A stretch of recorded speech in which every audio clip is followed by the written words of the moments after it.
Welcome to மரதம்ஸ் kitchen. இப்போ நம்ம பார்க்க போகிறது காராமணி பொரியல். பச்சை காராமணி இருக்கு இல்லையா, அதில் பொரியல். 3 பச்சை மிளகாய் எடுத்து வச்சுருக்கேன், ஒரு 15 சின்ன வெங்காயம், ஒரு 15 பல் பூண்டு, ஒரு 3 கொத்து கருவேப்பிலை எடுத்து வச்சுருக்கேன். இப்போ நம்ம ஸ்டவ் பற்ற வச்சுக்கலாம். ஸ்டவ் பற்ற வச்சுட்டு எண்ணெய் ஊற்றிடலாம். 1 2 அவ்வளோதான். சின்ன கரண்டி தான் அது, எண்ணெய் நிறையன்னு நினைக்க போகிறீங்க, சின்ன கரண்டி தான். அதில் கூட பாருங்கள், நான் கொஞ்சம் எண்ணெய் எடுத்துட்றேன். சும்மா ஒரு 1.25 தான் ஊற்றிருக்கேன். இப்போ நம்ம எண்ணெய் காயறதுக்குள்ளே நம்ம இந்த பூண்டெல்லாம் நசுக்கிக்கலாம்.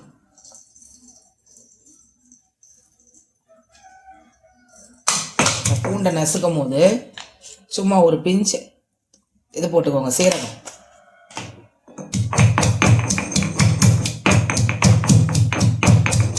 சீரகத்தை போட்டுட்டு பச்சை மிளகாவையும் அப்படியே ஒரு 2 துண்டாக அப்படியே எல்லாம் நசுக்கிற மாதிரி, இந்த பச்சை மிளகாய் நசுக்கணும் இல்லையா, அந்த மாதிரி நசுக்கிக்கோங்க. இந்த மாதிரி நசுக்கிக்கோங்க. பூண்டு எல்லாமே நல்லா நசுக்கிக்கோங்க. இது எண்ணெய் காஞ்சிருச்சு, நம்ம கடுகு உளுத்தம் பருப்பு போட்டுக்கலாம்.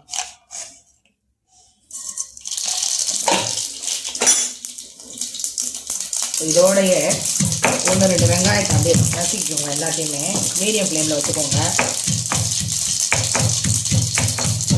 இப்போ இதை நசுக்க கடுகு உளுத்தம் பருப்புலாம் நல்லா பொரிஞ்சிருச்சு. இப்போ இதெல்லாம் போட்டுக்கோங்க.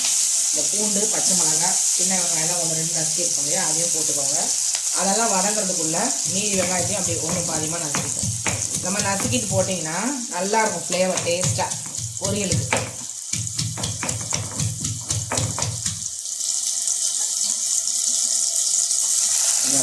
எல்லாம் இது மாதிரி நசுக்கிட்டு போட்டால் நல்லாயிருக்கும், டேஸ்ட்டாக சாப்பிடணும். இப்போ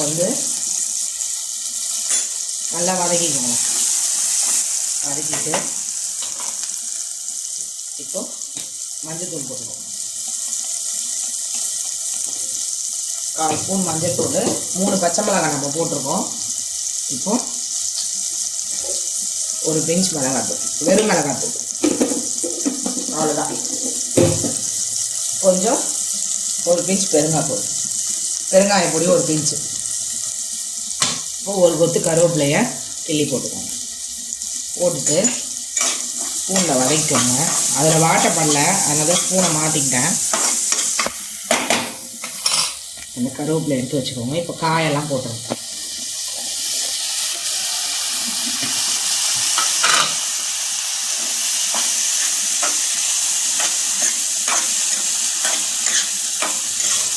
நல்லா அந்த வெங்காயம், பச்சை மிளகாய் எல்லாம் நசுக்கி போட்டிருக்கோம் இல்லையா, அதோடு அந்த காயெல்லாம் நல்லா பரட்டி விட்டுக்கோங்க. இப்போ நம்ம உப்பு போடலாம். இந்த நேரத்தில் நம்ம உப்பு போட்டுருவோம். பாருங்கள், 1/4 ஸ்பூன் தான் போடுறோம். 1/4 ஸ்பூனும் ஆனால் பொரியல் வெந்த உடனே 1/4 ஸ்பூனும் ஒரு பிஞ்சு தான் போதும். இந்த உப்பே கரெக்டாக இருக்கும்.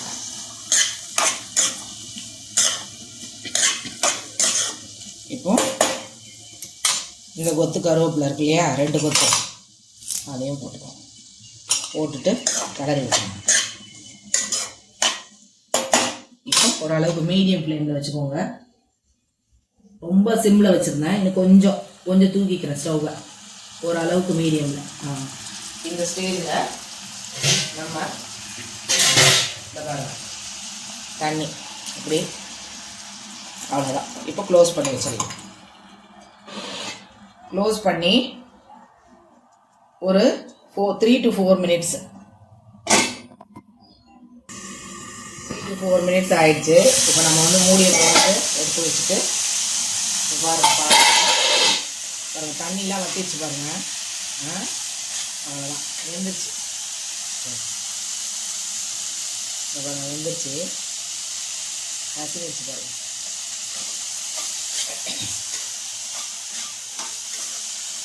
இப்போ நல்லா கிளறி விட்டுக்கோங்க. இப்போ நம்ம ஸ்டவ் ஆஃப் பண்ணிடலாம். இந்த பொரியல் சூப்பராக இருக்கும். தேங்காய் போடலையே நினைக்காதீங்க. தேங்காய் போடுறவங்க வேணா போட்டுக்கோங்க. நான் எதுலேயுமே தேங்காய் போட மாட்டேன். இப்படி தான் எங்கள் அம்மா எங்களுக்கு சொல்லி பழகியிருக்காங்க. சூப்பராக இருக்கும்.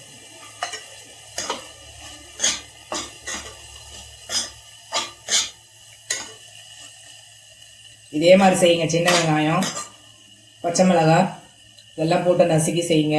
தேவையானவங்க தேங்காய் துருவி போட்டுக்கோங்க. நம்ம ஸ்டவ் ஆஃப் பண்ணியாச்சு. இந்த காராமணி பொரியல் யாருக்கெல்லாம் ரொம்ப பிடிச்சிருக்கோ லைக் பண்ணுங்கள், சப்ஸ்கிரைப் பண்ணுங்கள். Thank you friends.